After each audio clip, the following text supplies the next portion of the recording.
Three, two, one. Hello, everybody, and welcome to another Deferred Sales Trust Masterclass, where we believe most high net worth individuals and those who help them, they struggle with clarifying their capital gains tax deferral options. Not having a clear plan is the enemy, and using a proven tax deferral strategy such as the Deferred Sales Trust is one of the best ways, if not the best way, to exit highly appreciated cryptocurrency, business, real estate. It could be a primary home. It could save a failed 1031 exchange, all so that you can create and preserve more wealth or help your clients, friends, and family do the same. For those that don't know me, my name is Brett Swarts, and I'm founder of Capital Gains Tax Solutions. And I'm joined by one of my strategic alliance, one of my business partners, financial advisor, CFP. I call him the CPA Whisperer, Jake Miller. Jake, how are we doing today? Doing wonderful, Brett. It's a great day to be here. Absolutely, and I'm loving the new what is that new vibe in the background? Some piece of artwork. What is that piece there? We have Wall Street. We want the rest of America to know that the very best of Wall Street can be had anywhere. Exactly, even in the Midwest, right? Right. Where you're located. And so for today, Jake, can you give our listeners and give everyone who's attending a little bit about the vision? And just so you know, we typically cover the vision while we're here. Then we cover like the deal close story of the week, and then we open it up like a class. It's a master class. It's a mastermind where we're bringing up any and all questions. We're bringing up challenges that people are facing, questions that we're getting every week as we continue to try to make the Deferred Sales Trust simple. So Jake, take it away. What's the vision? The vision for today is for all of those people who have highly appreciated assets, whether it be real estate, crypto, what have you. There's a way to defer those capital gains without using a 1031 and reinvest in things that are not considered like kind. So something a little bit more flexible, we can move forward with a investment purpose into the future, reinvest in those assets that we might have to sell today without having to pay taxes today. Fantastic. Exactly right. And we're also joined by the Pierce York, who's taking over the Capital Gains Tax Solutions podcast. He's part of the Capital Gains Tax Solutions team. He's also a luxury expert realtor, Newport Beach, also doing some commercial real estate. Pierce, how are we doing today? Good. How are you, Brett? Doing fantastic. You're kind of in the dark. You look like the guy who's like getting interviewed for the FBI, where they don't want to show the guy's face and they distort his. There you go. Get in that Newport Beach light, brother. Oh, hey. There he is. And we got the Rubik's Cubes. By the way, I got a new Rubik's Cube. Part of the vision too is making your situation or helping you make your client situation congruent. And what we call that is tax flow, not just cash flow. So Pierce, Give us what that looks like. What does that look like on a day-to-day basis as people are approaching you with the Deferred Sales Trust? Yeah, so there's a couple different things. The first thing is that it's really helping people, number one, understand that concept. Like there's a gentleman I'm trying to work with right now who's trying to sell two houses in Newport, and he bought them back in the late 90s. They're worth about $10 million collectively. He's trying to get 12, he put about $1 million into them. And so his basis is about 1.2. He's going to have a $3.5 to $4 million capital gains tax if he sells that property for 12 million. And we're trying to show him like, hey, there's a solution out there that can save you. Yeah, you might not get the best price, right? You might get, 10 million as opposed to 11.5, but you're going to save an extra $2 million. If you think about this tax flow concept as opposed to just what can I sell this for the most. So that's just a really quick example, kind of real life on what that kind of looks like. Yeah, that's really well said, Pierce. And so it's not just cash flow, it's tax flow. It's not just what you sell for, it's what you net.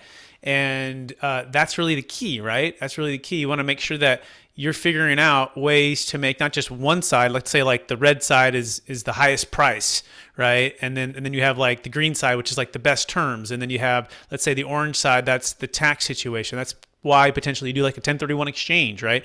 Now that might mean the yellow side needs to be a good opportunity, right? And there's a number of factors. The one deal close story that we actually covered last week, but we didn't go into as much detail. By the way, I'm releasing a DST Man on the Street video. It's actually going to be live on YouTube today, so you can see me live in Chula Vista in an area that was a piece of property that was in kind of a lower income area that wasn't being utilized to its full potential. and they bought this property, and then they developed a car wash, and not only did they develop it, but they ran the business, and then they were able to sell it. And it was hilarious because they got a call and they said, we weren't looking to sell, but people were calling us to buy. And we said, well, what do you have to offer? And the guy said, somewhere around 11 or 12 million. And they said they would have took 10. But he didn't tell them, of course. They said, well, we want more like 14. And they settled on 12.75. But part of their challenge with their Rubik's Cube was their multiple partners, and one of them wanted to get cashed out. One of them wants to continue the development business. One's a little bit older and is kind of ready to retire a little bit more. And so you have this, it's kind of incongruent, right, with it. And so the 1031 exchange typically means that everybody, the whole entity must move. It's got to be equal or greater value, and it doesn't necessarily serve everybody. And you end up with like a disjointed, all the different colors. And so the question is, how do you create something that's separate from each individual and separate the partnership so each can get as much as they possibly can with their time, their energy, their location freedom, and also their entrepreneurial freedom. So Jake, talk about the flexibility of the Deferred Sales Trust and how you can be entrepreneurial with it, but you could also be passive and just retire. Exactly. So I like to call this one of the most flexible financial tools that people can incorporate. Typically, you have to have some kind of assets, some kind of eligibility requirements to be eligible for it in the beginning. But once you have it, the nice thing is that you can sell off into the sunset and you can use it like a retirement account. However, I would say most of our clients use it for reinvestment purposes other than just marketable securities. And the flexibility there is critical and key to them being able to invest in a syndication, some kind of multifamily or what have you, or for them to then help a friend, or they themselves go start another business, like you mentioned with the car wash, right? And perhaps they want to get in and out of several different properties.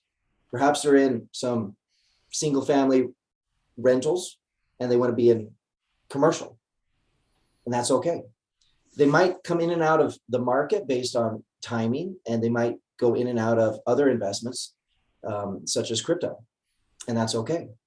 The point at the end of the day is that if we can pull ourselves back from the typical financial advisor mindset and be unbiased when it comes to asset class and become a little bit more of a fiduciary and do what's in the client's best interest based on their desires, their objectives, then the DST becomes a very, very good tool, very flexible for that type of purpose. Yep, absolutely. And so that's why we're here, is to explain this, to make it simple. But Jake, it seems like it's too good to be true. Like, why wouldn't, my CPA know about this? Jake, you had a chance to coach and train and work with and dissect and mastermind with, thousands of CPAs over the years on about, 300 to 400 strategies. And this one seemed to come to the top, right? But at the same time, like, why isn't everyone doing this, Jake? I had a conversation with a gal from Georgia about this just yesterday. And here's the thing. And I was able to speak to the CPA. We had a very open conversation that was critical. But oftentimes, if you go to your CPA and say, I want your recommendation on this, is it good or is it bad? And if they've never seen it before, well, they're not going to tell you that it's good at first glance, right? I mean, they have to get all the information. And one, if you're not going to pay them to get all the information, or two, if they don't have time to get all the information. And if you're just looking for like a quick answer, like, hey, have you seen this before? They're going to say, well, more often than not, they're going to say, no, I haven't seen this. And why is that the case? This is a very protected strategy. It's been around 25 years, thousands of trusts. But when we compare that to some of the other things that are out there, if we talk about thousands versus hundreds of thousands, there's a difference, right? It has been tested by the IRS on a number of different occasions, whether it's a review or an audit, 22 different times. The law firm has defended it before the IRS and has won every single time. So these little things that I'm talking about, as we start explaining it to individuals who are advisors to our clients, they start soaking this up because it's good information. It's information they didn't have before. It also helps them know that maybe it's something they should look into more deeply.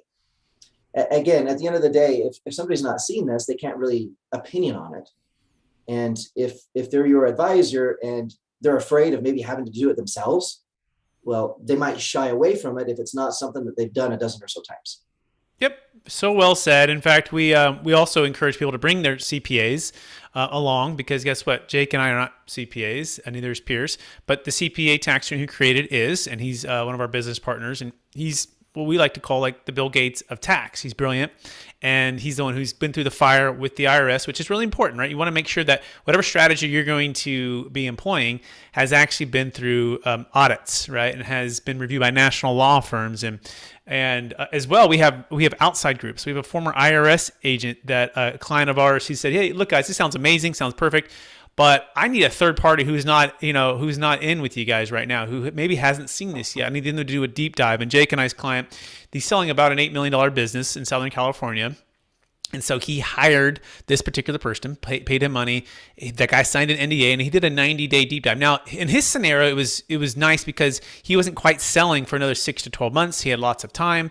We're looking like we're going to be closing that deal here by June, which is a great deal and great opportunity for him. He had zero basis. It's literally probably 40% more that he's going to have for his family and his wealth, and being able to give to the causes he believes in, all of the different cool things. But the point of all that is, that gentleman went through the due diligence, did the homework, had the time to do so, and actually did the deal. Now, some people don't have the time. In fact, some people are like closing. And in fact, the one that closed in San Diego, I mean, we had 4 weeks basically to get this thing done. And from the time they had heard about it on the podcast, YouTube channel with myself, and the time we went through and closing, it was about 25 days. And it was intense. And it's kind of like two reels of thought there. Like you could call your CPA, and he says he didn't heard of it, and then you're just going to sell. And remember, those gentlemen were not going to do a 1031 exchange. And remember, most properties and assets do not qualify, or let me say it this way, most assets do not qualify for 1031. The only 1031 qualify for 1031 is an investment property, but cryptocurrency, primary homes, businesses don't. They weren't going to do a 1031, so they were either going to like just lose and pay the tax, so you could just be like, oh yeah, I'm just going to lay down, or they could look at the evidence, the thousands of closes, the billions under management, all of the professionals who have vetted this and are with us and put their name on it, like the David Youngs who ran with the Bill Grosses that are with PIMCO, or and they could go with us, and they did, right? And now they're deferring millions of tax, and here we go, right? So it's really cool that closed, and so that's the point. We want to give you guys confidence. So that's the biggest false belief to overcome: is it legal? Is it too good to be true? We can tell you it's legal, it's worked, it's never failed unless something changes. In California, in the United States, I have one gentleman who I was set to meet with. He was excited, and now he's saying no because he watched some other video about some attorney online saying something about the trustee or something like this, and I'm going, well, are those people even closing those deals? Like, who are having these opinions? So my point of all of this is, take your time with us. This is why we're here. We want to hopefully give you some confidence and some clarity of why this is legal, why it works, and then give you the evidence for all of that. That being said, Jake, we are working on a couple deals right now. And do you want to, there's one in Florida that we're working on, right? There's another one for another business that's being sold in California. Do you want to kind of talk about some of the deal specs on a live deal right now, some of the challenges that some of the clients are facing? In particular, I'm thinking about the estate tax challenge for the kids that are helping the parents sell their California large business and real estate. Absolutely. So a number of our clients are considering several different options, and oftentimes narrowing things down to the Deferred Sales Trust as perhaps the best option. And let's talk about a few of the things that they look at. This week, I think not just with this group in California with the kids and the parent and the dad, right? But a few other conversations I've been having about people who are considering a CRA or a CRUT, which are two variations, the two most common variations of a charitable remainder trust, which offers numerous amounts of benefits, and I won't discount it at all. But for an individual who wishes to continually reinvest those assets, and at the end of the day, leave more to their legacy rather than to a charity, it's not always the best scenario, other than it might be a really good scenario for saving on taxes today. How the DST might be a little bit better when compared to those products for individuals in this scenario, this family, son and daughter, both very intellectual individuals, working with mom and dad to try and help them with their planning.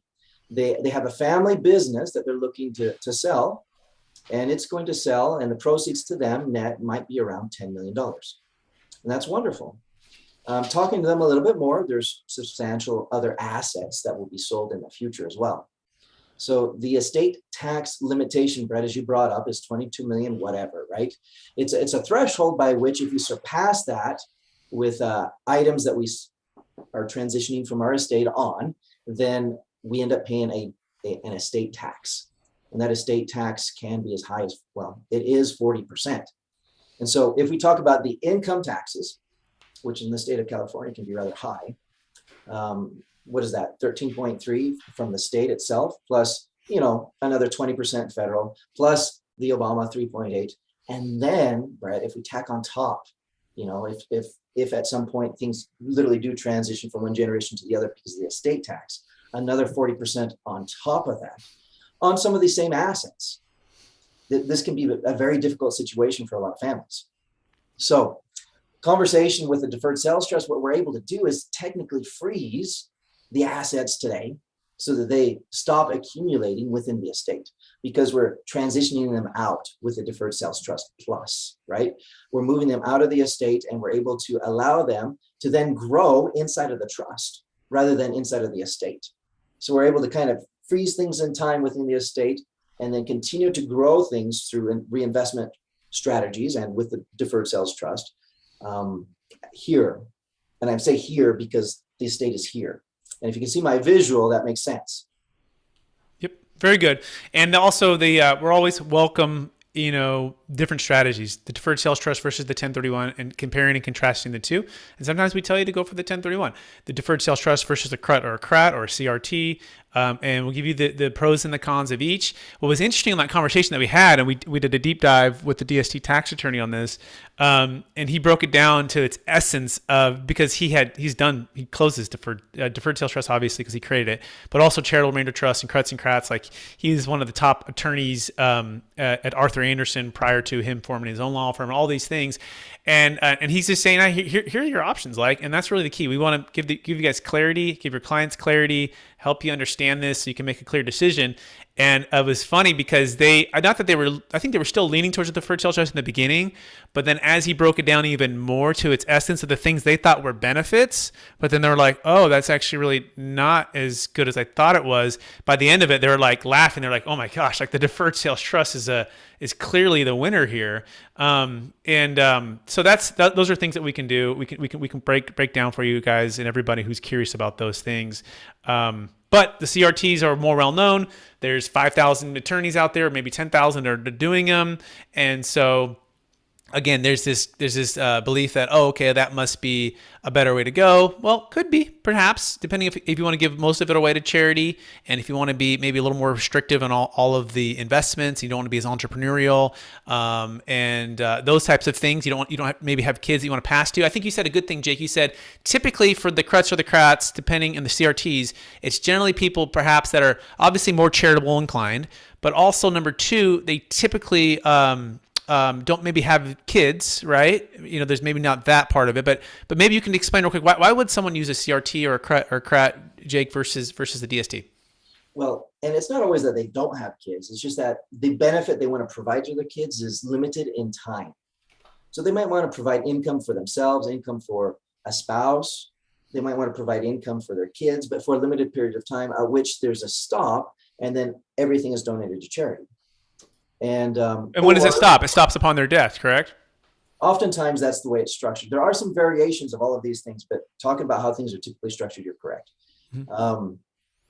And at the end of the day, if that's not your goal, if that's not your plan to be super philanthropic and to give away 70% or more of your asset that we're discussing right now, then something more along the lines of a deferred sales trust accomplishes more of those goals. Now, one thing that we did explain, if you are charitably inclined, but you're not sure that of everything you want to be giving the largest piece away, so to speak, it's really hard to undo a CRAT or a CRUT. Once you've done it, it's done. I mean, it's almost impossible to undo. However, if you do a deferred sales trust, and let's use these people as an example, $10 million goes in for the first sell, right? And you decide that, hey, maybe a little bit later you want to use $2 million for a CRUT. That's perfectly fine, Brett. We just do a little K1 distribution. It comes out of the DST. They've got the $2 million. Then they can do which they're would normally be a taxable event, right? Taking the distribution personally, and then they can do their CRUT. We utilize the Deferred Sales Trust as perhaps the most flexible piece or the keystone for a lot of the individuals who qualify for it. And then oftentimes we add to it other strategies to help accomplish their goals, if their goal is philanthropic. Perfect. Excellent. Now we're going to open it up to everybody to talk about the Deferred Sales Trust, ask questions. If you could also put in the comments like where you're from, your first name and where you're from, that always is kind of cool. And then you can unmute yourself. You can raise your hand. You can type a question. And so we're going to open it up for any and all questions from anyone here today. And so go ahead and unmute and ask away, Jake or me, or even Pierce.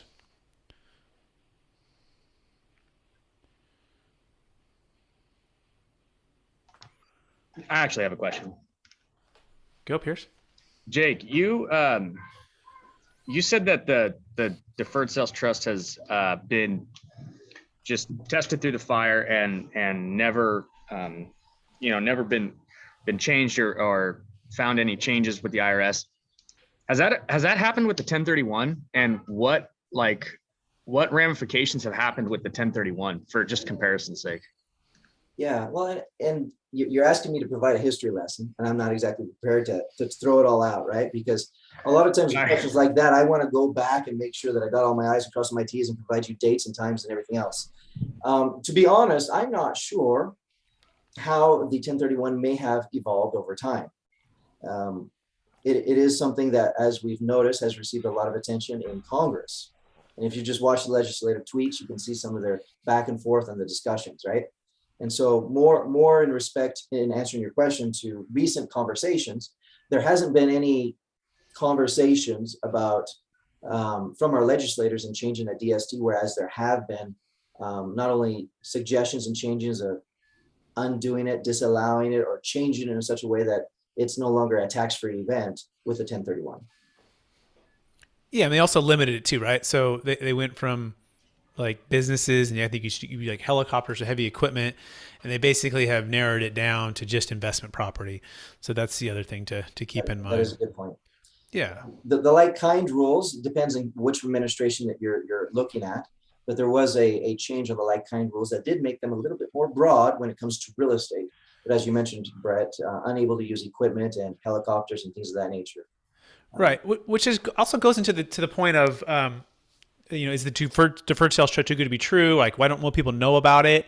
In the past, when people have taken certain tax strategies and stretched the nature and the intent of them to an extent that they become abused, and it becomes so well known that it basically can dissolve the integrity of it.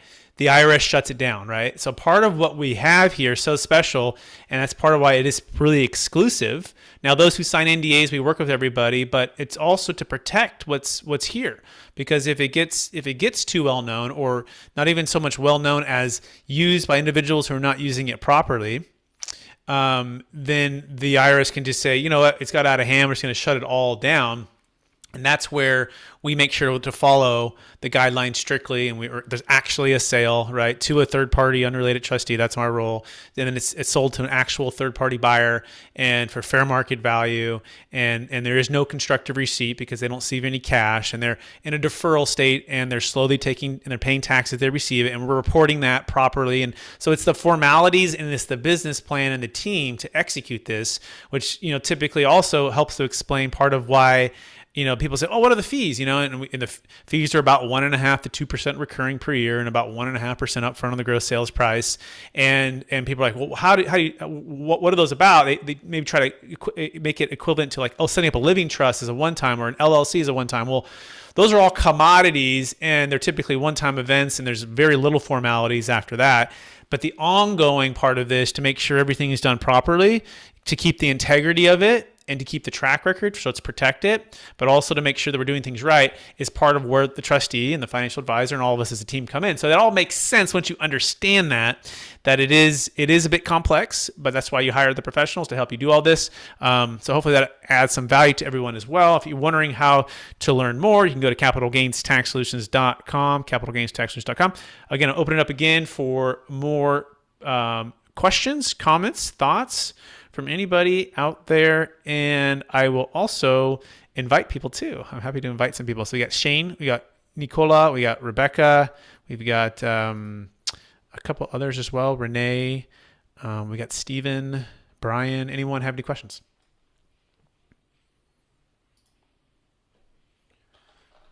Or thoughts, comments?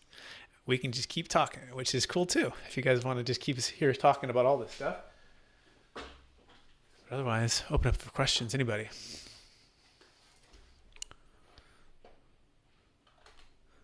Can everybody still hear me? Jake, can you still hear me? Yes, Brad. Okay, cool. We'll talk about our book, like we can just pitch the book, I'll ask another question. Okay, go, Pope Pierce. Came up in one of our podcasts, actually. So I was interviewing a guy named Aaron. You guys can go back and look at the podcast, but he's a CPA and whatnot. And he was talking about there's some stuff going on with the Franchise Tax Board of California that they said that they don't like it or they've disallowed it. I know there's some FUD articles that are out there and whatnot, but can you guys speak to that a little bit as to kind of what the actual true situation is on that? Absolutely. Jake, you want to jump in there and I'll jump in after you? I want you to take it first, Brett. I've got 3 messages I'm writing, and then I'll jump right in. Yeah, absolutely. And let me pull up my notes on this too as well. And so this has been this is one of the things that we get on every single deal basically, because people are learning and they want to make sure that there's nothing that's that it all works. And so the California Franchise Tax Board sent out a notice to qualified intermediaries. This is about 2 years ago, and the notice basically stated that the California Franchise Tax Board doesn't recognize installment sales as a way to save what's called a failed 1031 exchange. Okay, and that's a big statement there. There's a lot of things there, and as a part of that, they're basically putting them on notice to make sure that the withholding that's due to California is paid to them properly, and not paid to them, right? And so, first of all, we always pay the withholding, and if we're working with a qualified intermediary, we're paying that, so that's never been an issue.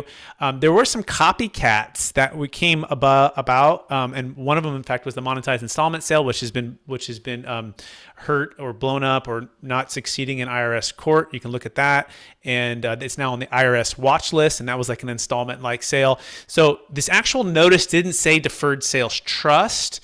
It said installment-like structures, but there was a blogger, a qualified intermediary, who took this and added deferred sales trust and put it on. And so when you search it, it pops up, and it's like, I think something along the lines that California disallows deferred sales trust, and it gets everybody all scared. But here's the reality: like literally, there's never been not one single negative ruling from the state of California or the federal government on the deferred sales trust for 26 years, tens of thousands of tax returns, okay, billions under management. By the way, the tax attorneys provide lifetime audit defense. It's literally perfect. But this blogger who's with a qualified intermediary who has a vested interest, our competition, to not have people do deferred sales trust because they want to keep people in the 1031 exchange, where they get paid, comes out and gives this opinion, right? But he's not the authority on it. So it's almost like this is a smart person. These people are very intelligent, so I don't want to put that. And we're also happy to bring them on and have them share all of their opinions as well if they're hearing this. But here's the reality: like, what's the negative ruling? Right? Like if it's batting 1,000 for 26 years and it's never failed, and it's never failed in California, and the majority of deals are in California, what's the negative ruling? So that's kind of where that's at. Also, to also mention that the IRC 453 is a federal code. It's not a California code. Okay, so it's a federal tax law. It's not California. And then also questioning what is a failing 1031 exchange. Like you got to define that. So yeah, if it indeed does actually fail prior to specific language that we have that's proprietary, that's set up with qualified intermediaries in California that we use on a weekly basis to help people with these things, do these things, then yeah, we would agree if those facts are true. So we well in advance set everything up to do it properly. So if you don't do it properly, then yes, that is true what they're saying. But we do it properly, and that's the key here. And so that's kind of the answer. Hopefully that makes sense, Pierce. Any other thoughts on that, Jake, on that? Brett, I think you explained it incredibly well. Essentially, it was somebody who was not necessarily an authority on the matter, who was commenting without any documentation or resource information. And again, from a competitive standpoint, not from a let's reveal the truth standpoint. Yeah, and by the way, here's a little quote here. I'll also read this here too. So this particular qualified intermediary, they make their living doing 1031s. And they know 1031, but they know little else. They don't like any idea that doesn't start with 10 and end with 31. And there's certain sales, by the way, that aren't even 1031s. So like we're working with the seller right now who I think actually read this notice or talked to somebody who sent him the notice. And he's just selling primary homes and investment homes that are, you could just close of escrow. So like if you're even concerned about this, say, well, we don't need to do a 1031. We can just close it at close of escrow. So then that notice doesn't even apply. By the way, for cryptocurrency owners, business owners, that doesn't apply for a 1031. But some people want to. It's almost like the emotions of too good to be true take over the thought of being wrong, and being like, oh, I'm looking for anything that could take a crack on this thing, right? And to give me a reason to just say no, or advisors to say no, but we don't. If you look at the facts and you go, well, I'm not even doing a 1031. Okay, that doesn't even apply. Even if I was doing a 1031, some people even look at it. It's funny. They'll be out of the state of California and they'll look this thing up and they're like, you're not even in the California. Like what? You're in a different state. All that being said, we're still 100% track record. There's literally been not one single negative result. And we keep closing the deals. And then, Ben, back to the logic here. Okay. So if you say, okay, then I believe that's true what they're saying. Okay, then you lose. You pay your tax. Pay your millions of tax and it's over, right? Or B, say, wow, they have a perfect track record. I'm going to go with them and then defer your tax. What would be even the penalty of it, right? Well, you might have some interest if indeed they do come back and audit and say there could be interest that you would have owed. But the odds are that you probably made more interest in that. The interest is actually, I think, like 2 to 3%. It's pretty low on the time that you should have paid the tax, right? So it's not like you're doing something illegal in that sense. It's not like it's tax avoidance because you worked with a legitimate CPA tax attorney to help you structure this. So there's not actually that much downside even if it doesn't work. But if you just lay down and say, oh, my tax person says that's that, millions of dollars, well, okay, well then you can also choose that. So Jake, any thoughts on that, or what am I missing? I think you laid it all out very well, almost to the extreme of possible circumstances, which hasn't happened, right? So that's a level of comfort that people should be able to have. Again, 25 years, it's been around, thousands of trusts, 22 reviews or audits, 0 findings, 0 changes. Again, this isn't a silver bullet. It solves everything. It should be a strategy that you can use in conjunction with other strategies, depending on how complex your financial world is. But that's why we're here with the trust. Brett Swarts is the trustee, myself as a financial advisor, and other people as well. Sometimes we mix and match so that you have the right fit of advisors around you, making sure that at all times your DST works and functions as it should. Perfect. Excellent. Well, anyone else have questions, thoughts, concerns? Happy to speak and talk and also hear where you're coming from as well. And again, I will encourage some people here. So you got Steven. We got Front Desk 2. We've got Renee. We got Brian. Brian Newton. Brian, you're on mute. Brian, do you have any thoughts or questions? Brian's muted now, which means no. How about David? David, do we have any thoughts or questions? Hey guys, I'm actually really new to this concept of the delayed sales trust, so I'm just kind of digesting everything. But I did watch one of your previous videos that I think there's like a 20% withholding that you have within the delayed sales trust, and I was curious if that 20% is also earning interest. Great question. Pierce, do you want to take that one? Yeah, I'd love to. So technically, as the trustee, you are now a lender, and so with that, the trust actually owes you back your principal plus the interest set up as the preferred rate of return that we kind of set up with you based on your risk tolerance and everything that we discussed beforehand. And so in order to maintain the integrity of the trust and make sure that, we don't default, we want to make sure that we keep at least 20% in some liquid grade securities so that we can actually, pay and not default on the note. The other 80% can go into hard assets and I mean, whatever investments that you want, but we want to make sure that we keep that little buffer there so that we can continue to pay and there's no defaulting should something go awry. Great job, Pierce. Any questions on that, Brian? That makes sense. And we can also say that again so you hear it again. That was great. David, yeah. So that was great. Okay, perfect. Yep. So flexibility there. And then, and some people are like, hey, real estate's really high right now. Let's put it in some conservative blue chip stocks, paying dividends. That's where we work with Jake Miller as the financial advisor. But remember, you have to approve of all the investments, and so does the trustee. And so, yeah, you are the note holder or the lender, right? That's owed back the money plus a rate of return. And then as a trustee, collectively, we're going, hey, Jake, here's what we're trying to get David back. It's $1 million plus 8%. What do you have for us right now? And David's like, yeah, I don't have any real estate right now. Things are just crazy. Like, they're too high. Jake, put me in some really safe stuff that can be hedged and protected and work us through that. And then a year or two from now, David, you might find a deal, or the next day. I mean, you never know when you're going to find a deal. And that's when we're ready to pounce. We can come back into real estate. And that's what we call optimal timing. And that's one of the foundations of capital gains tax solutions, why we created this. And this is what helps you to create a transformational exit plan, is being able to sell high and buy low, not just sell high and overpay for a property in a shotgun 1031 wedding, which is where all of this started in 2008, 9, 10, when I saw clients, friends, and family lose half or everything because of the 1031. It wasn't their friend at that point. It was their enemy. It was tough, right? And this is where the Deferred Sales Trust can be your friend. That being said, Jake, anything to add to that? Again, this is usually something that we try to put together in a customized way that solves a solution to somebody's capital gains tax event. And it may or may not be the solution depending on what you want to do with the proceeds. Again, if you're going to take the proceeds personally for something that you yourself are going to get some kind of personal benefit from, such as go buying a Ferrari or building your own personal residence, something of that nature, then that would be just a distribution and a taxable event. We wouldn't use the DST for that portion of the money. Should that be all of it or a portion that you would like to use for something personal? The DST we use for reinvestment purposes. It is a business trust. And for that reason, again, we can take distributions over time as we have it reinvested in either marketable securities or some other asset, right?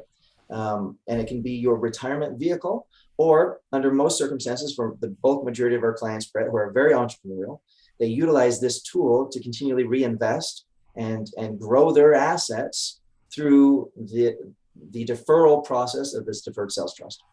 Yep. It's the idea of tax flow versus cash flow. And we'll talk about it here in a minute. I still want to keep it open for questions for anybody who want to just chime in. We can dive into your question, thoughts, comments. Just go ahead and put it in the chat or just unmute yourself. And then we can talk about how to make the Deferred Sales Trust an investment and not an expense, which is the kind of the number 3 secret to making this thing a home run for you, which is so important because you want to know what kind of return on investment you're going to have. So anybody, we got Renee, we've got Steven, we've got Brian. I have a question. Yeah, go ahead, Shane. Yeah, does this work the same with royalties, or could you sell something like music or a book or something into a deferred sale trust with the royalties coming into that trust adversely affected? Yeah, so what does the Deferred Sales Trust work for? It works for just about anything that's highly appreciated, at least has $1 million net proceeds, $1 million gain, and that can be captive insurance. It could be carried interest. It could be intellectual property. It could be public or private stock. It could be, of course, investment real estate, cryptocurrency, business sales. So the question I asked you, Shane, is, well, is it subject to capital gains tax? And you say, yeah. Okay. Is it U.S. capital gains tax? You say, yes. Okay. And what is your basis? You say $100,000. And you say, okay, what are you selling for? 1.1 million. Excellent. That sounds like a really good deal on a number of fronts, Shane. And so upon the exit, depending on how it's owned currently, we need to review that with the tax attorneys, the no-cost kind of x-ray of your deal, and then do the proper process of setting up the trust and perhaps assigning those royalties prior to the exit of those royalties to cash. And in exchange, you get a promissory note. So, Jake, anything else to add to that? No, I think that was great, Brett. At the end of the day, this is just how would you say? There's a lot of initial reviews that we do. So let's say somebody has a deal and they want to know if the DST is right for them. So just processes and procedures. A lot of times they give one of us a phone call, and within typically 10, 20 minutes, we can identify that they're eligible, that it's a good deal, that it's a home run, or that it might be kind of tricky, right? After that, then we do a little bit more of a deep dive. We try to really go into all the details, nuts and bolts, and let them ask all the questions that they want, and bring any other professional to the table that they might need to consult them on this decision. And then from that point, we introduce them to the tax attorney, should they want to move forward with this as an option. Again, they're not paying a retainer, they're not under any obligation, but they can have this put together and ready to go, so that at the 11th hour, as they're signing the contracts to then eventually transfer money, they can utilize the trust, or they can take it personally and pay the taxes. Perfect. Shane, does that answer the question? Does it bring up more questions, which is great too? No, that was great. I appreciate it. Thank you. Yeah. And Shane, where are you calling from, by the way? I'm calling from Kansas. Cool. Awesome. Excellent. Thanks, Shane. Thanks for being here. All right. We got Brian, Renee. We got Steven. Hey, Brett. Yeah. So I know longer is better, but what's a realistic kind of fastest time frame you can do, right? So like we've been introduced to people that are going to sell their property and they're like, hey, we're closing in like 2 weeks. Is that like we can pull that off properly? Or is it like, wish we would have known you a week ago, right? Or next one we can go ahead and get this set up for. What's kind of your fastest time frame that you think you could pull off? Yeah. What's the timing of the deferred sales trust, right? I mean, obviously the sooner the better, right? As you said, because you can properly get to know everybody, the banks, and talk to the client references and bring everybody in. But the reality is sometimes people aren't hearing about us until the last minute. And so the answer is we can close deals in 72 hours, right? As long as the buyer hasn't removed all contingencies. We call that a fire drill, and it's intense, but our teams have done that. A week, 2 weeks, any extra day that we can have is better. But the steps are basically getting the conditional engagement agreement signed, picking a name for the trust, having the call with the DST tax attorney, reviewing the facts, establishing the trust, and then having escrow, having an addendum made or put out before the buyer has removed contingencies, and then closing the deal. Now, there's a lot of, again, this is a Rubik's Cube, and you're throwing us in a Rubik's Cube that's all disjointed and that's out of whack, and it's last second. And so what happens is when there's multiple parties, escrow hadn't heard of it, their brains sometimes can explode. The spouse who hadn't heard of it, that person's head's going to explode. It's all this intensity of emotion, which is part of why we love what we do, right? Because it's like the fourth quarter, there's 10 seconds to go, and we got a chance to hit the game winner and to change literally family legacy, millions of dollars of tax that could be passed and given to charities, that could be just given, provide for your family, and all kinds of cool stuff. Entrepreneurs start new businesses.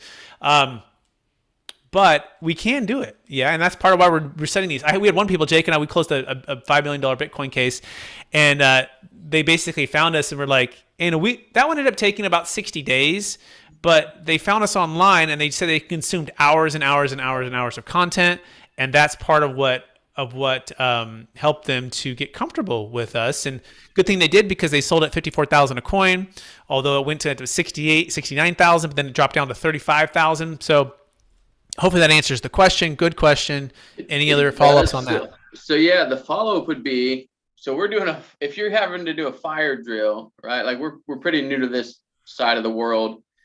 What are like the people's roles, right? Like what are we having to do? What are you having to do? What's the attorney having to do? Like how does it all work together? Because ideally there's a team, but obviously we don't know nearly as much as you do or the attorneys. Like what is the different responsibilities there? Great question. And Brian, just remind me too, give me your background and your focus. So let me interrupt you there, Brian. So Brian's a member of an RIA that I just purchased some ownership in, Brett. So I've been training them a little bit on the DSTs, but they're new to this. They're going to be joining our educational webinars from the standpoint of being a financial advisor. Excellent. Oh, very cool. Excellent. Well, hey, welcome to the community. Welcome to the dream team, right? Capital Gains Tax Solutions Nation, right? So, right. So that is a great way. What are the roles, Jake? You want to explain the roles? I've been talking a little bit. You're doing great. Essentially, Brian, Brennan, Shane, everybody, the roles that each of us play is a little bit different. I want to kind of identify some uniqueness about Brett. This is probably a good moment for me to talk. A lot of times, the trustee is kind of like the doer of like everything. And what do I mean by that? Essentially, so that the IRS, if the IRS ever provides any type of scrutiny or questions, or if they want to do a review on the trust, it's important and imperative that they're looking at the trustee. And so Brett Swarts' name, even though there might be dual signatures here and there or whatever, but his name is like on everything. And he has a company registered out of Nevada that helps operate and provide trustee services for all of these trusts. And Brett, do you mind sharing how many trusts you currently manage and maintain as a trustee? Yeah, I think we're just over a little over 60 right at this point, and we've done that in about 24 months. And this might be good just for everybody else to hear if you don't mind sharing. Do you mind sharing the total number of assets, or is that too personal? I would probably be careful with that, right? So that I don't, my clients who could be listening. Yeah, that's all right. Let's just say that if it's a big client or a small client, Brett has experience helping people in all ranges, and I think that's probably the important part that people should know, right? Yeah. And so a lot of everything that is done in regards to a deferred sales trust should be done by the trustee, coordinating with the financial advisor. Now, if you as the financial advisor are providing a lot of the advice, you need to bring that client to the trustee and then eventually bring them to the attorney. And it's usually we like to do it in this type of a fashion that either Brett talks to a client or I talk to a client, we get this connection and we bring them together, we introduce them to the other, and then eventually to the attorney. And from a order of processes standpoint, it doesn't always matter so much if it's one before the other, as long as both are connecting, and then we bring it to the tax attorney. Does that make sense, Brian? Yeah, it sounds to me like ideally we're doing introductions and gathering information as needed, but that Brett and the attorney are the experts in actually doing the heavy lifting. Yeah, Brian, especially in the beginning, right? I don't know if you played any sports growing up, right? Do you play any sports, Brian, growing up? Yeah, I still try and maintain some. I'm getting worse and worse. You play basketball at all? Yeah. Okay, so I always say like, hey, I played college basketball and it's like my passion, like I love it, right? And sometimes it could be to my detriment because I'm like so competitive about that particular sport. Like you get me on the golf course, man, and I'm like, hey man, I'm out here just to have some fun, hit a couple good shots. Basketball, like it's really intense. Now here's the cool thing, like I'm like, hey, everyone's welcome to play. We do the Saturday morning, Sunday morning runs early, like 6 a.m. and we all run for a couple hours. It's like, hey, everyone's welcome as long as you play your role, know your role, right? And by the way, your role could change over time as you improve in your craft, right? And by the way, my role, and I told Pierce this in the beginning as well, as he started about 6 years with me. Jake is different because Jake is like on another level with his experience already.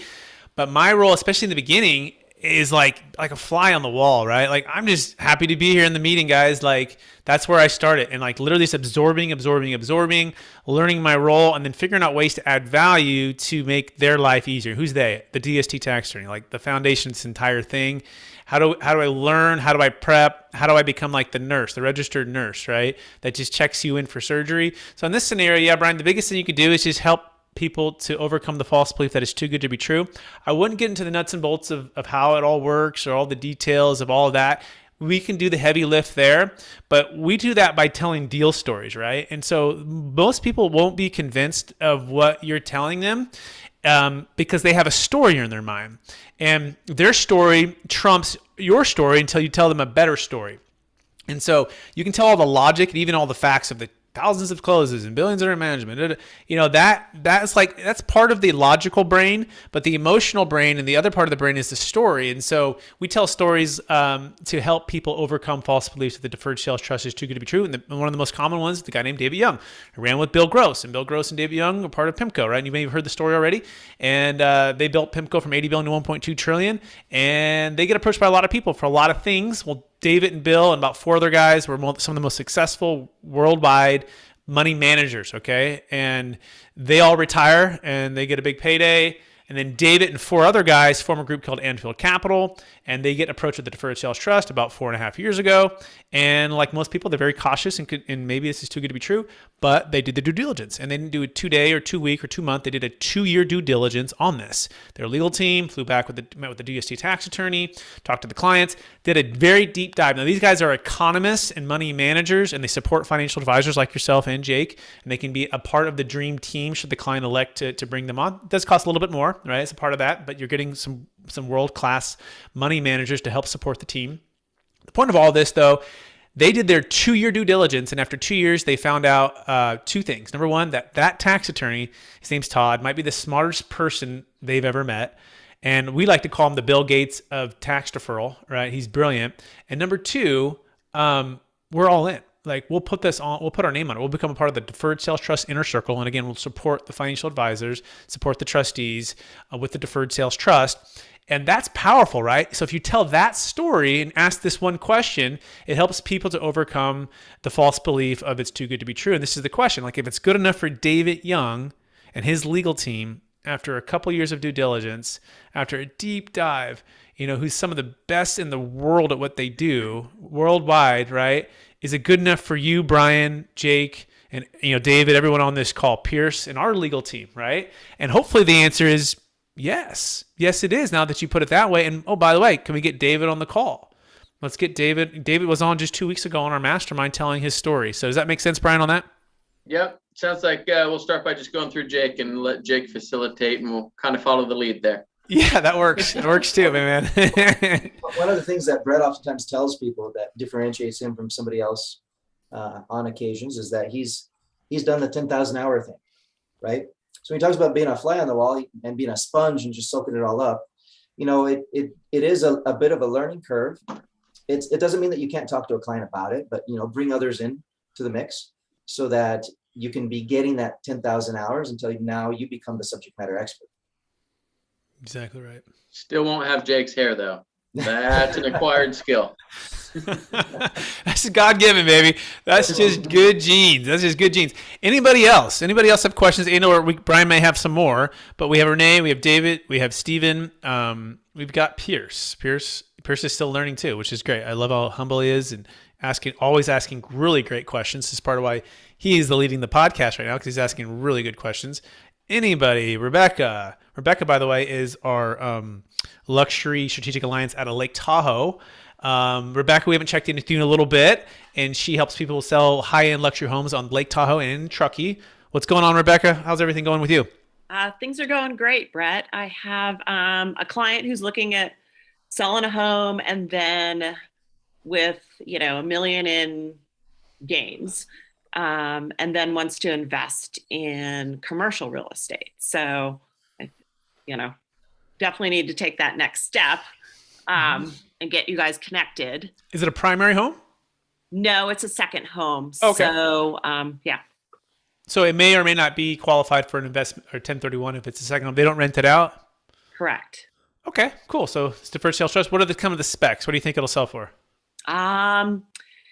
So it'll sell for probably 1.5, 1.6, depending on how many offers we get.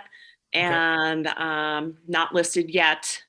They have other commercial property in the Sacramento area. And I think they're looking at buying more. And then they bought it for about $515,000. They've paid it all off. They've owned it for about 10 years now. So okay, so let's just call it about $1 million gain, about 500 and about 1.5 net of closing cost. And it's California, you said? It is. Yep. Okay. And you know how long they've owned it for, approximately? About 10 years. Okay, so it might even be a little bit lower basis there too, but either way, about $1 million gain. Well, they've paid off their loan. Okay, that's good too. So there's no mortgage over basis issue.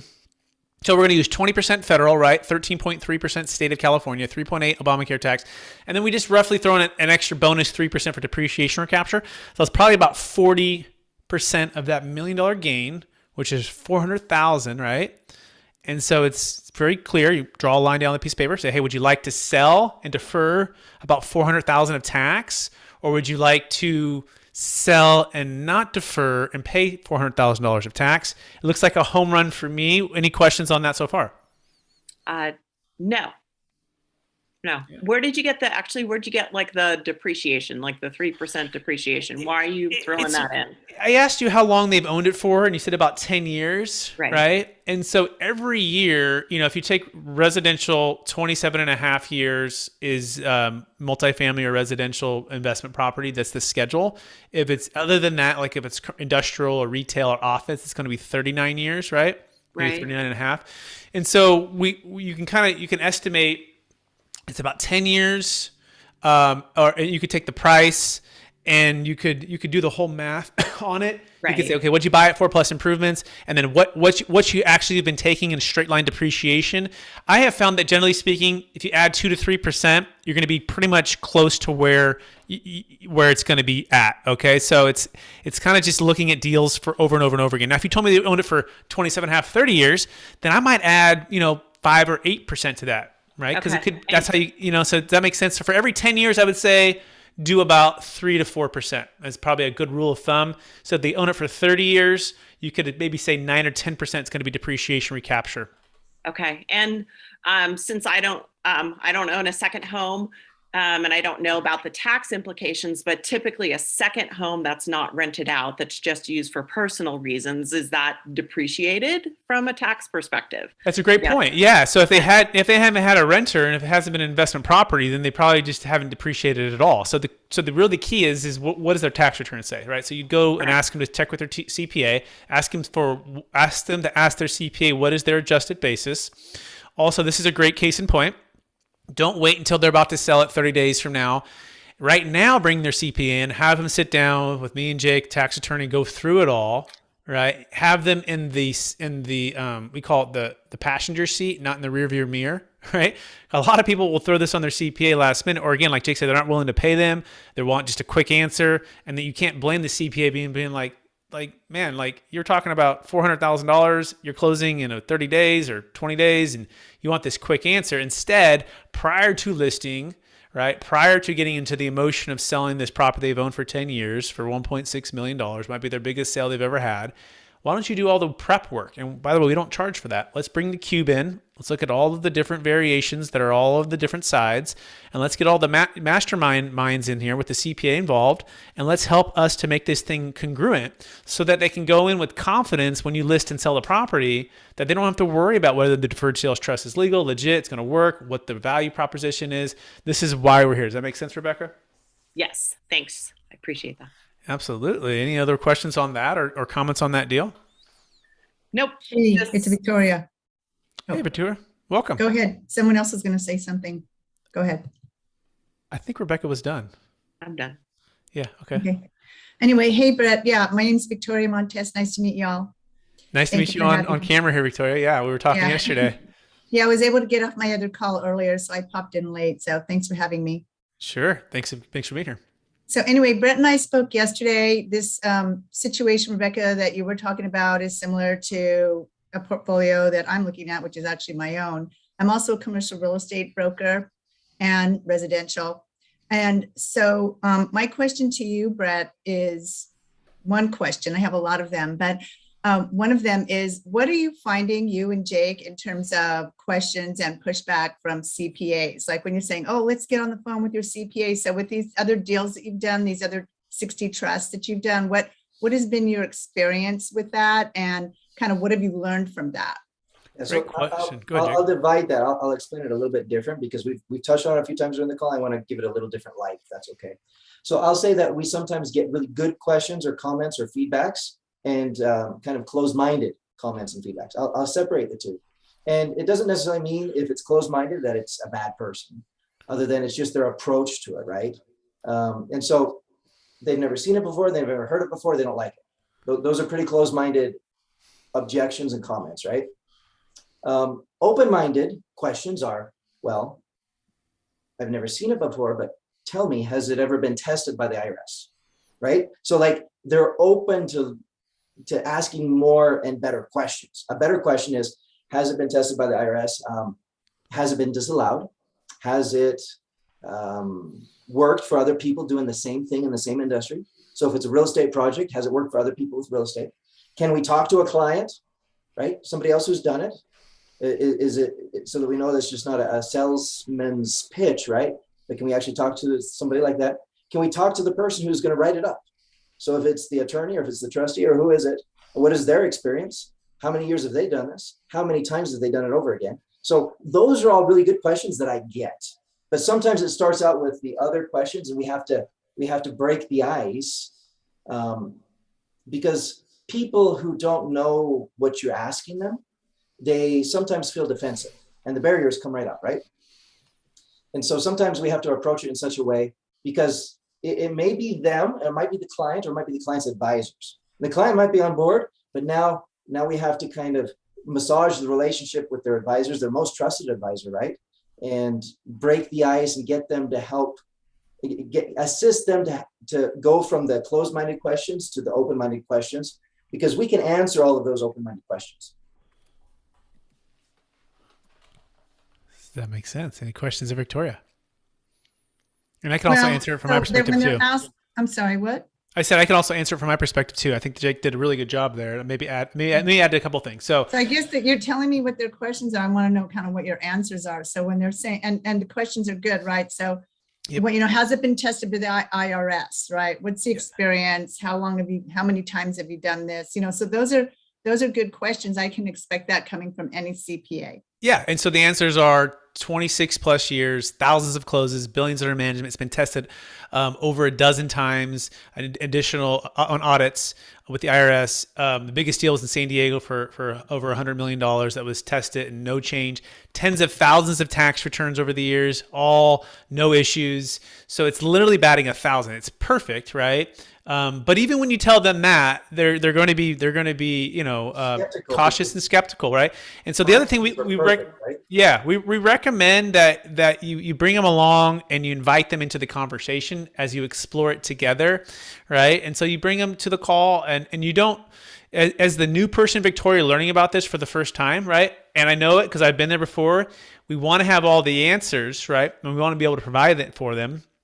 However, we have found that it's not, it's a team approach, right? The more that you can say, hey, it's not just me saying it, it's me and Brett saying it. And it's not just, hey, me and Brett saying it, it's me, Brett, and Jake.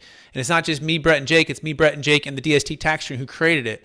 And the banker, with the big bank, and all of the clients. And it just keeps growing. And so the key is just know that you don't want to go to A to Z all in one conversation. You want to go to A, B, or C, pique their curiosity, and then bring them and let us do the heavy lifting, okay, and help you with that. That's part of why we have a conditional engagement agreement.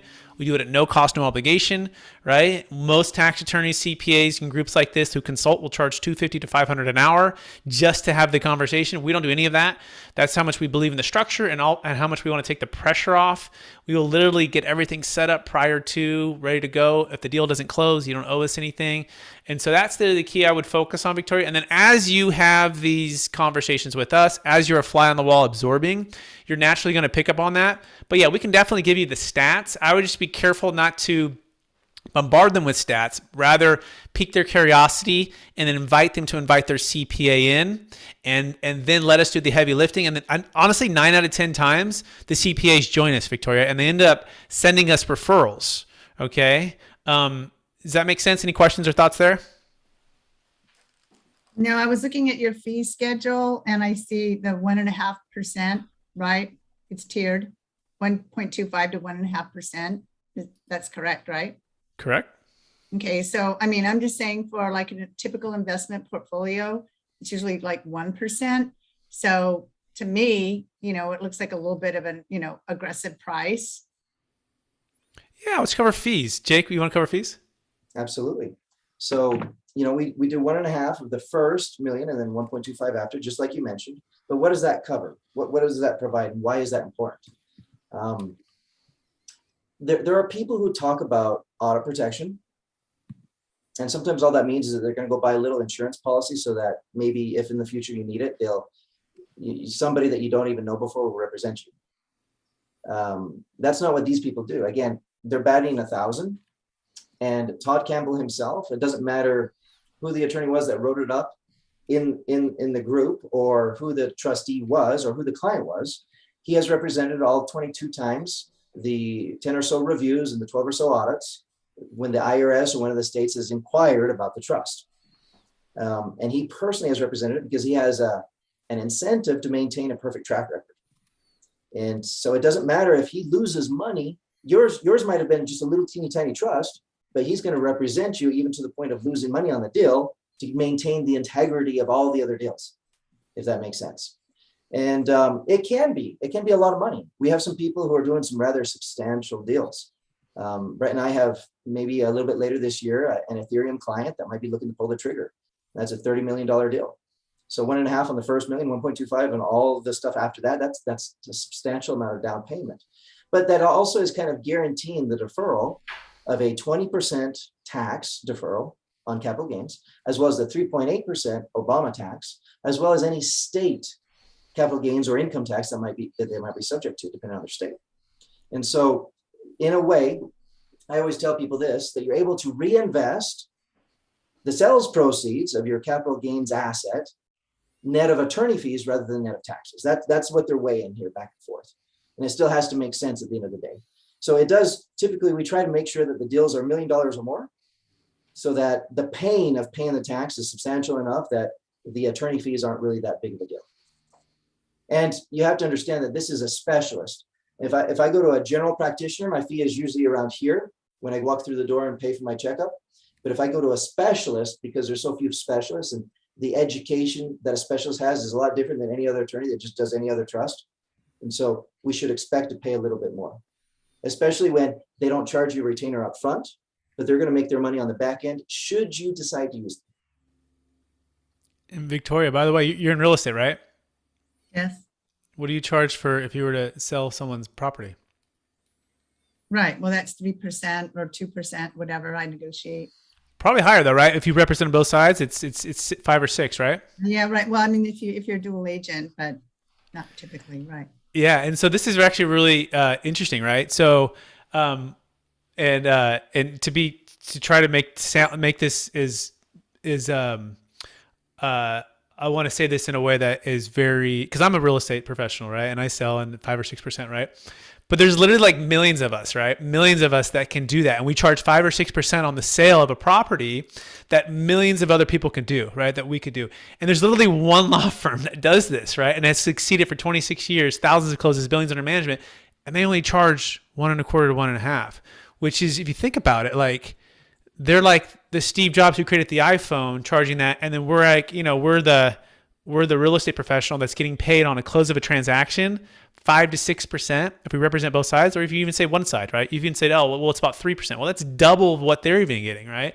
So what's more valuable? Somebody who's a commodity, not that you're a commodity. I don't want to say we're commodities, but or somebody who's doing something that's going to help them defer 30 to maybe 50% of their gain. So that would be hopefully some encouragement to help sell this, right? Because they are that amazing. And you're getting to know us maybe 24 hours you've talked, right?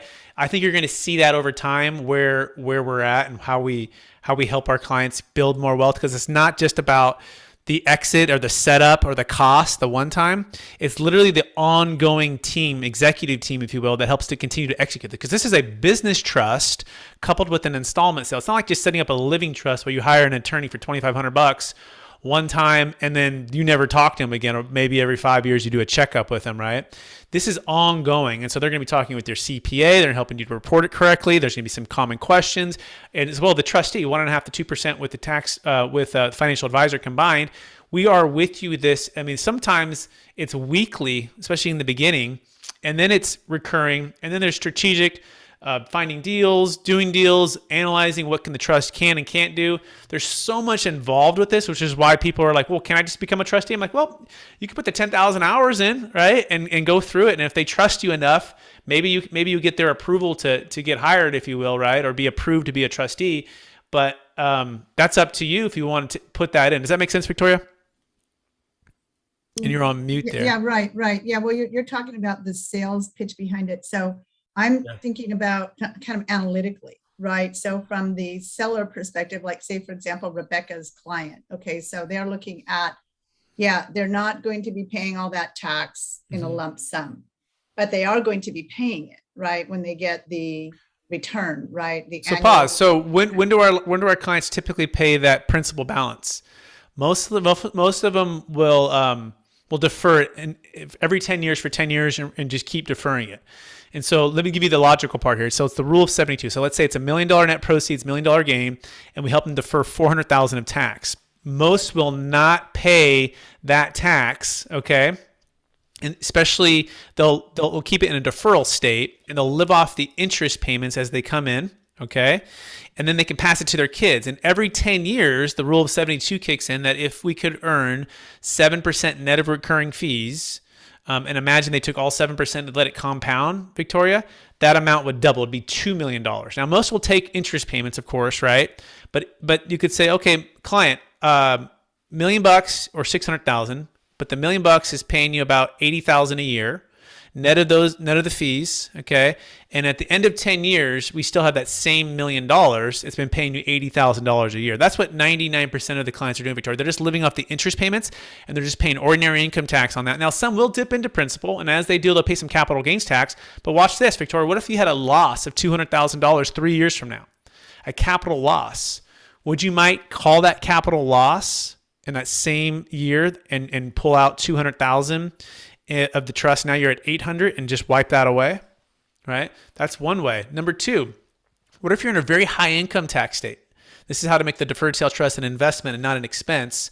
Okay. What if you're in a very high income state like California or New York, and you can delay the payments for a couple of years, and you're a very high income earner? In fact, I had a client that did just that. They delayed the payment as they moved out of Palo Alto when we sold their $8.3 million home. And they established a residency in Nevada. And then they started taking payments. Well, guess what? The trust, as it makes ordinary income tax payments on the interest payments, is in the state in which you're in, is the state in which you're going to pay that tax. Well, that's pretty cool because I left California, 8 to 13% savings as I get to Nevada. Wow, pretty awesome, right? So I just took something that would have taken all in California, defer all the tax, establish residency in Nevada. Now people will ask, well, then can I just exit all of it and not pay the tax? No. The California tax is always going to be due to them when you receive it. But until you receive it, it's not triggered, okay? So those are a couple ways to make it an investment, not an expense. Is that making sense, Victoria? Yeah, I mean, not 100%, but I get the idea. So what is the timeline on this? Like, you can, are there milestones involved in this? Like when you sell the property and, so help me understand, I don't know if you talked about this already, but, timelines, any kind of, we're talking about deferring indefinitely or, and what are the timelines of the transaction has this type of transaction, the establishment of the trust and the installment sale, when that, like the first series of installments. In an ideal world, we're 60, 90 days out prior to even listing or getting the property under contract, right? The reality, most of our deals are under contract and are closing within 30 days. And so we can work within about a week to get everything set up. We've done deals quicker than that. The challenge is when you bring in all these different parties, different escrow companies, different brokers, different CPAs, and everyone has their way to solve the Rubik's Cube, and you're pressuring it under this 30-day time frame, and it can become intense. Now, this is what we thrive on, and we do all the time. We just closed a deal in San Diego that exactly what happened, $12.75 million deal. Literally, like, they found us within 28 days, we closed it all, deferred millions of tax. They had never went from start to never hearing about it to closing within 28 days. And so the answer is we can do it. The key is we got to make sure that the buyer hasn't removed all contingencies. Okay, that's number one. Or two, it's at a qualified intermediary. The funds are there, and we can save a failing 1031 exchange. We can set up language if you're working with exchange accommodators that will accommodate. Which is, by the way, make sure you get with us so you have those accommodations. So you're not working with someone who won't accommodate or don't know what they're doing or won't cooperate. So, but of course, if it's crypto or business or anything else that doesn't qualify for a 1031, we need to do it prior to public or private stock, prior to anything being sold. So those are the general timeframes, Victoria. Wow, that's a lot. So basically, so you have to have, what triggers it is you have to have a failing 1031. So that's one option, or you set it up prior to close of escrow, right? And we can exit at close of escrow. Those are two for investment property. But remember, 1031 only works for investment property. It doesn't work for primary homes, businesses, crypto, right? It doesn't work for any captive insurance, carried interest, doesn't work for any of those things, right? So we need to, although it might work for carried interest because it could be in a property that you're moving, right? So yeah, so these are some of the things, but we are running out of time, and these are great questions, Victoria, and I appreciate it. If you come back next week, we're happy to answer these for you and others as well. But that being said, Pierce, if people want to connect with you and they want to get into Newport Beach, commercial real estate, luxury real estate, where can they find you? Yeah, you guys can find me at kingdomluxuryrealty.com. That's kingdomluxuryrealty.com. Awesome. Thanks, Pierce. And Pierce, we got some big people coming up on the podcast next week. So look for Pierce talking on the podcast. Rebecca, if people want to connect with you, if you're still there, where can they find you? They can find me at RebeccaMunson.com, or that's the best way. Awesome. That's for anything luxury real estate up in Lake Tahoe area and the Truckee area. You want to defer millions of tax. You want a rock star local real estate professional. Rebecca is your gal. That being said, Jake Miller, I think he had to jump off. If people want to connect with Jake, you can go to strategictaxsolutions.com, the strategictaxsolutions.com.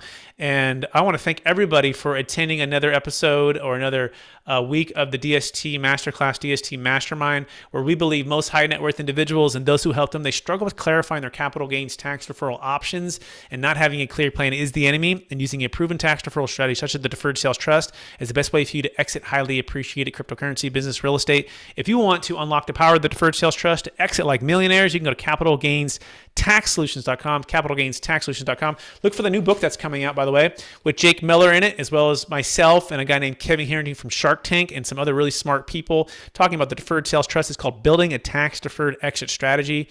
And so invite someone next week, invite that skeptical CPA, invite that broker, invite your friend or family member who's selling something that's highly appreciated. Who do you know that you could help and this information could help with? Please, we're on a mission to help everybody. We believe everyone deserves a good exit plan when exiting their highly appreciated assets. We appreciate everyone out there. Thank you so much. And we will talk to everyone real soon. Bye now.